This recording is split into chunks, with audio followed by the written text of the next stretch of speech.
प्रदेश के चुनाव में 2022 में इस समय समाजवादी पार्टी और उसके सहयोगी दलों की लहर चल रही है और जो पहले और दूसरे चरण का जो मतदान हुआ है उस मतदान ने स्पष्ट कर दिया है कि माननीय अखिलेश यादव जी और समाजवादी पार्टी उसके सहयोगी दलों के पक्ष में आम जनता बेरोजगारी को लेके, महंगाई को लेके, भ्रष्टाचार को लेके, तमाम जनहित मुद्दों को लेकर इस सरकार के खिलाफ है और वोट समाजवादी पार्टी और गठबंधन के पक्ष में कर रही है।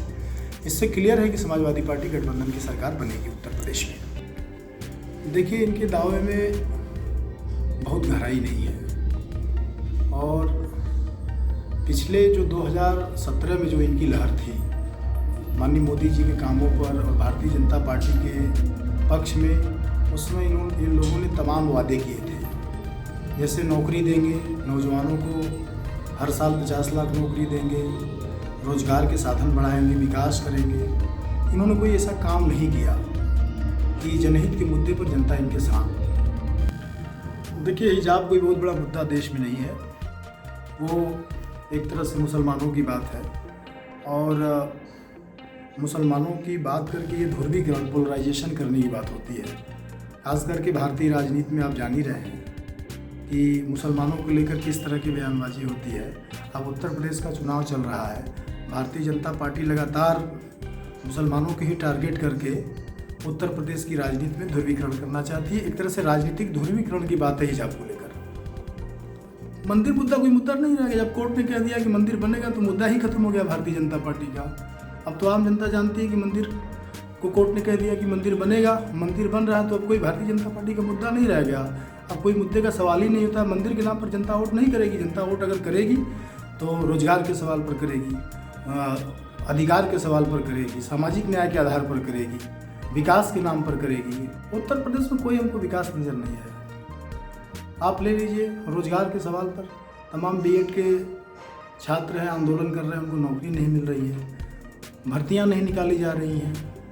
तमाम ऐसे हैं जो नौजवानों के सवाल पर अगर वो आंदोलन करते हैं तो उनको जो है कि उनके ऊपर लाठियाँ बरसाई जाती हैं, तानाशाही दिखाई जाती है। अगर कोई अधिकार मांगने की बात कर रहा है तो भारतीय जनता पार्टी के शासनकाल में उनके अधिकारों का हनन किया जाता है। देखिए, अगर जो किसानों का हत्यारा हो, जिसके ऊपर किसानों को कुचलने का आरोप हो, अगर उसको भारतीय जनता पार्टी इतनी जल्दी रिहाई देती है तो निश्चित रूप से यह किसानों के ऊपर कुठाराघात है और किसानों के साथ अन्याय है। किसी भी तरह से उसको रिहाई नहीं होनी चाहिए। अगर ये रिहाई होती है तो भारतीय जनता पार्टी की कलई खोलने का काम करेगी और इसका असर इस जनता अपने बैलेट के माध्यम से इनको हरा कर देगी। समाजवादी पार्टी की सरकार महंगाई के सवाल पर, बेरोजगारी के सवाल पर, नौजवानों को अधिकार देने के सवाल पर, रोजगार देने के सवाल पर, नौकरी देने के सवाल पर और तमाम ऐसे जनहित के कार्य हैं, पेंशन के सवाल पर, पुरानी पेंशन बहाली के सवाल पर। समाजवादी कैंटीन एक इतना बढ़िया योजना संकल्प पत्र के माध्यम से माननीय अखिलेश यादव जी ने लाया है कि सुबह शाम 10 रुपये में भरपेट गरीबों को भोजन देने का काम करेंगे। किराना स्टोर खोलने की बात उन्होंने किया है संकल्प पत्र में। बालिकाओं को LKG से लेकर PG तक शिक्षा देने की बात मुफ्त में उन्होंने कहा है। लैपटॉप बांटने की बात कही है। तमाम ऐसी योजनाएँ हैं। महिलाओं को 18,000 प्रति साल पेंशन, समाजवादी पेंशन देने की बात कही है। रोजगार देने की बात कही है, कहें 10 लाख 11 लाख रोजगार हर साल हम देने का काम नौजवानों को करेंगे। देखिए, योगी जी और भारतीय जनता पार्टी ने जरूर वादे इरादे किए थे, लेकिन उनका झूठ साबित हुआ। ये लोग झूठ बोल के 5 साल सरकार चलाए, लेकिन समाजवादी पार्टी की सरकार माननीय अखिलेश यादव जी के कथनी और करनी में कोई अंतर नहीं है। आप पिछले सरकार की बात आप देख लीजिए। जब उन्होंने पिछली बार सरकार बनाई तो लगभग बहुत सारे विकास के काम उन्होंने किए। वहाँ नौजवानों को नौकरी भी दिया उन्होंने और उनका कोई ऐसा काम नहीं था एक आध तो छोड़ के, जो हर काम उनका काबिल तारीफ रहा और नौजवानों के पक्ष, गरीबों के पक्ष में, महिलाओं के पक्ष में और किसानों के पक्ष में भी रहा। इसलिए ये उम्मीद करते हैं कि ये सरकार अगर बन जाएगी तो जो भारतीय जनता पार्टी ने नहीं किया वो समाजवादी पार्टी की सरकार पूरा करके दिखाएगी, उत्तर प्रदेश को आगे बढ़ाने का काम करेगी। ये तो आप जान ही रहे हैं योगी आदित्यनाथ ने किस तरह की बात, किस तरह के वचन को पूरे चुनाव में कहा गर्मी निकाल देंगे, तो ये बात सत्य हो जाती है कि कौन गुंडा है और कौन सही है। अखिलेश यादव जी ने जिस नैतिकता का परिचय पूरे उत्तर प्रदेश के कैंपेन के दौरान दिया है, उस नैतिकता का परिचय एक भी भारतीय जनता पार्टी का नेता नहीं दिया है। अगर ये गर्मी निकालने की बात करते हैं तो अखिलेश यादव भाईचारा बनाने की बात करते हैं। तो यही में अंतर समझ में आ गया कि समाजवादी पार्टी गुंडों की पार्टी है कि भारतीय जनता पार्टी की, जिसका मुखिया खुदा गुंडे की बात करता हो तो वो दूसरे के ऊपर अगर आरोप लगाता है तो ये तो आप जान ही गए हैं कि कौन सच है, कौन ईमानदार है, कौन गुंडा है और कौन सही है। किसी का भी फैक्टर नहीं चलेगा, न मोदी जी का फैक्टर चलेगा, न योगी जी का फैक्टर चलेगा।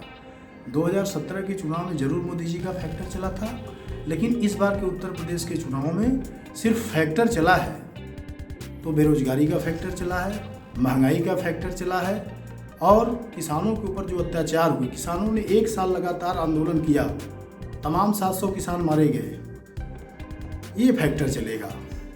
अब योगी मोदी का फैक्टर चलने का सवाल, योगी मोदी का फैक्टर चला, मोदी का फैक्टर चला कब तक चला? जब तक कि मोदी ने काम किया।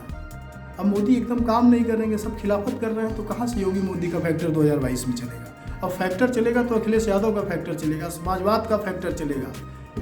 उत्तर प्रदेश में 2 चरणों के मतदान से स्पष्ट हो गया है, खास करके पश्चिम उत्तर प्रदेश के जो 2 चरण हुए हैं, समाजवादी पार्टी उसकी गठबंधन सहयोगी दल क्लीन स्वीप करने जा रहे हैं और 7 मार्च तक ये निर्णय हो जाएगा कि उत्तर प्रदेश में भारतीय जनता पार्टी का सफाया हो जाएगा और 350 प्लस के साथ समाजवादी पार्टी उत्तर प्रदेश में प्रचंड बहुमत के साथ सरकार बनाएगी।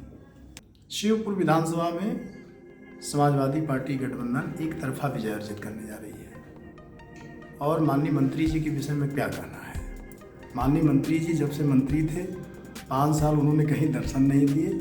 अब जब चुनाव आ रहा है तो घर घर जा रहे हैं, दर्शन दे रहे हैं। माननीय मंत्री जी इस बार 3-4 नंबर की लड़ाई लड़ रहे हैं। इस बार हमारी लड़ाई बसपा से है और बसपा और गठबंधन की लड़ाई है, जिसमें हम प्रचंड जनमत के साथ यहाँ पर सभी दलों की जमानत जब्त कराकर गठबंधन को जिताने का काम करेंगे और गठबंधन जीत भी रही है।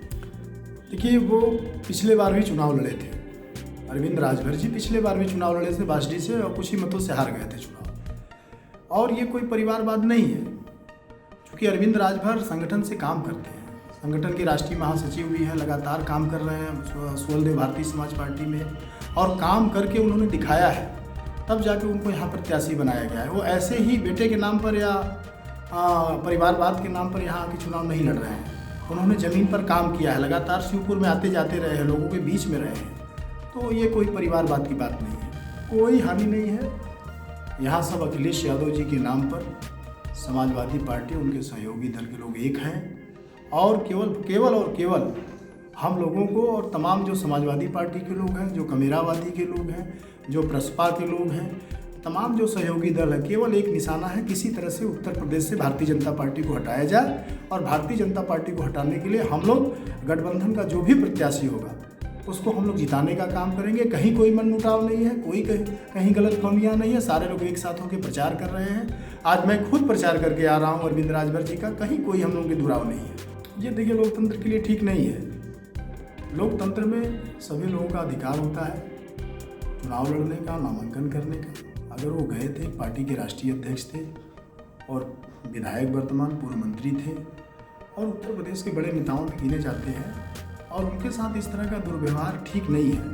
अगर लोगों को कुछ करना ही था तो उनसे बात करना चाहिए कि क्या कमी है, क्या बेसी है, लेकिन उनके साथ वोटिंग करके, उनके साथ नारेबाजी करके उनको अपमानित करना, ये भारतीय राजनीति के लिए, खास करके लोकतंत्र के लिए अच्छा संकेत नहीं है। कहना चाहिए मामला अधिवक्ताओं की बात अपनी जगह है, लेकिन आप बहुत शुचिता की बात करते हैं। मैं भारतीय जनता पार्टी की बात कर रहा हूँ। उन्होंने सही कहा है कि आप भारतीय जनता पार्टी करती है कि हमारे में लॉ एंड ऑर्डर बहुत अच्छा है, कानून व्यवस्था बहुत अच्छी है, गुंडे माफियाओं को हम भगा रहे हैं। तो फिर एक बहुत बड़े नेता के साथ अपमान होना, ये साफ दर्शाता है कि उत्तर प्रदेश में पूरी तरह से कानून व्यवस्था फेल है। चूँकि ओम प्रकाश जी ने एक बात और कहा है, इसको ध्यान दीजिए आप। उन्होंने कहा कि इसकी शिकायत मैंने जो है कि डीएम से कहा लेकिन डीएम ने इस पर ध्यान नहीं दिया। इसका मतलब कि डीएम भी भारतीय जनता पार्टी के इशारे पर काम कर रहा है। तो इस तरह से भारतीय जनता पार्टी की एक कलई खुल जाती है कि उत्तर प्रदेश में कानून व्यवस्था नाम की कोई चीज़ नहीं है, अधिकारी इनके इशारे पर काम कर रहे हैं। जब ओम प्रकाश राजभर जैसा नेता असुरक्षित है तो उत्तर प्रदेश में तमाम लोग असुरक्षित होंगे, आम जनता का क्या हाल होगा। पेश है न्यूज बकेट हिंदी मासिक पत्रिका। पढ़ें इस महीने की पूरी खबर विस्तार से हमारे न्यूज बकेट की मैगजीन में। हमारी ई मैगजीन को मुफ्त में पढ़ने के लिए अभी लॉगिन करें www.newsbucket.in पर। इसके अलावा रोज की ताज़ा खबरों के लिए हमारे YouTube चैनल को तुरंत सब्सक्राइब करें।